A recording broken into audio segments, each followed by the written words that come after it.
Hi, Leo, Sun and Rising. Welcome to your November 2022 Astro Update. It's Rena here. So, in looking at what is going on for Leo, Sun and Ascendant in November, the first thing I think about is the fact that Leo is a fixed sign. And so Taurus is a fixed sign, and there's going to be a lunar eclipse in Taurus. Why do I care if, fixed signs are happening this month? And also Scorpio, which is where the sun is for the first 3 weeks. That's a fixed sign too. The reason is because these two signs, Scorpio and Taurus, that are in play right now, they square off the sign of Leo. What is a square? A square is a challenging angle. It creates friction. So it can irritate you into action. Or there can be an impasse sometimes, and especially when you're dealing with two fixed signs, it can definitely be an impasse because there's a stubborn quality with that. But we're talking about eclipses here. Now, as I record this particular reading, I have not even experienced the solar eclipse in Scorpio yet. And a lot of you will probably have listened to this before that eclipse occurs, so it's okay to mention it. And that's on October 25th, and it's at 2 degrees of Scorpio. So Scorpio, I'm just gonna bring that eclipse into this because that is what carries us into the month of November and may actually be playing itself out in November because the eclipse action doesn't necessarily occur right on that exact date. So if you're listening before the 25th of October, then this is for you too, especially. So that's going to fall in the 4th house of home and family for Leos. And this is a new beginning. So if you had been wanting to have a new home or to move somewhere else, and you felt a lot of resistance to that, things may start to move. Now, I just mentioned a square and that friction, but that is based on the angle. That is not necessarily how it's going to play out in terms of what the eclipse brings. Eclipses bring change. So it's not about being stagnant or being in an impasse. It's being carried away by the change that is really about your destiny, in a sense of like what you're supposed to experience at this particular moment in time. So the issue of home and family can really be a big one. Maybe there are Leo women out there who have been resistant to being a mother, and that changes where you feel like you no longer have the same arguments that you used to have.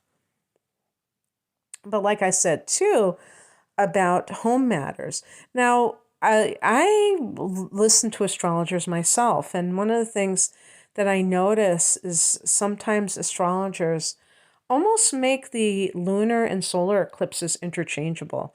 In other words, they just are like, I was listening to somebody, and it was almost like they were talking about a lunar eclipse and talking about the solar eclipse and talking about endings. And because the solar eclipse is a powerful new moon, I would say that it would be more in the realm of new things that are coming into your reality or new seeds being planted for future change in this area, maybe in the next 6 months specifically. So rather than, and now of course, anything new is going to also involve something else ending. So perhaps that's what they were referring to. And I really think that that's what they were. The big word here is change. So we don't even have to say endings or beginnings. We can just say a change in this particular area of life. But if I wanted to get more specific, I would say that, as a Leo individual, even if you're unhappy where you're living, you still may be resistant to actual going after, looking, researching, or what have you, because the idea of having to pack and, go somewhere else and get used to something else can almost be like more unappealing than dealing with whatever it is that you're not enthused about in your current situation. So it's really one of those things that's kind of like, open-ended in that sense, where it can be either that you're dragging your feet, but at the same time you want that change. And so an eclipse can happen outside of yourself, where the universe is conspiring in a way that produces that thing for you. So just keep that in mind. That is the backdrop of what November is going to bring. So on the 8th, we have a lunar eclipse at 16 degrees of Taurus. This is also forming a conjunction with Uranus retrograde. So that adds a wild card vibe to this already, you could call it a dramatic or wild card situation. A lunar eclipse can seem, like things are just kind of changing. So that's kind of a wild card, but this adds like kind of I wouldn't say randomness, but definitely like surprising, unexpected situation. So where is this happening? The 10th house of career. So you've had Uranus in this house for several years now, Leo. Now, let's say that Leo is an actor. I mean, that's something that would come natural to a Leo person. This could be the person who suddenly becomes famous because a lunar eclipse is a powerful full moon, and that can bring somebody into the public eye. The 10th house is the kind of, you could say, the public eye in a sense already, but this is like kind of riding that wave and gaining that recognition. And there could be a suddenness of it. But, in any area of life, let's say you're working insurance or something that is very nondescript as a profession. Perhaps you just gain, a reputation for something that you've done, and all of a sudden you have a whole bunch of new business because the word just spread like wildfire, or you get a promotion within your career that you were not expecting. Maybe you even leapfrog and get a much greater promotion than you were even expecting. So that kind of thing is also a possibility with that. Now,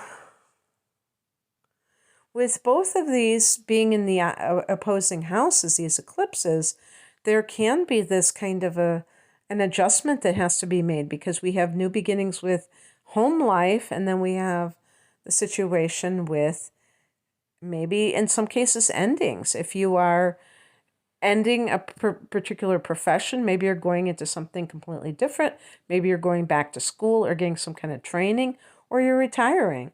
If you're retiring, the eclipse in the 4th house could be downsizing, so that it's kind of like becoming more reflecting your current state, preparing for a new chapter in your life. So everything is changing on those two fronts, and you have to make those adjustments.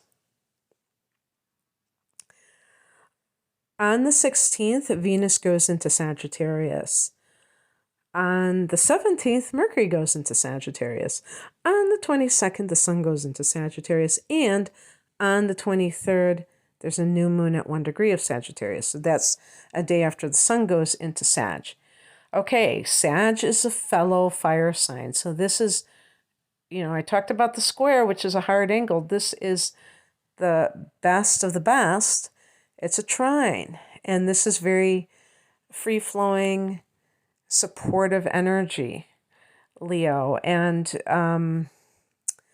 for you, this is happening in the house that you rule, the fifth house of creativity, love, and the business that you own.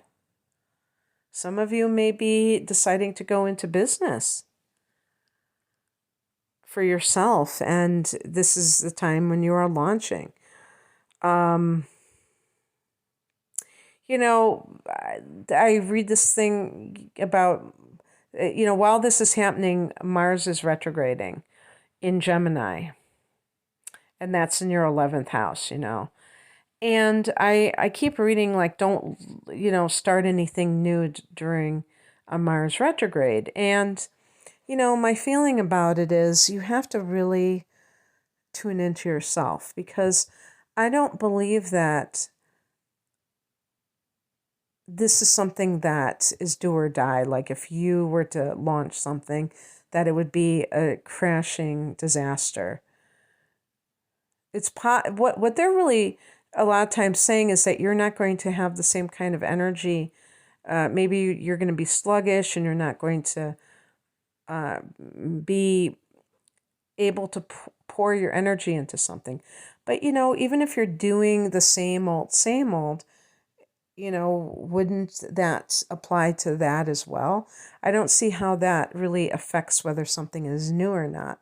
Maybe there's some other reason that I didn't realize, but some of you may be doing something like that. And Leo is a creative sign. So Venus in this fifth house can really be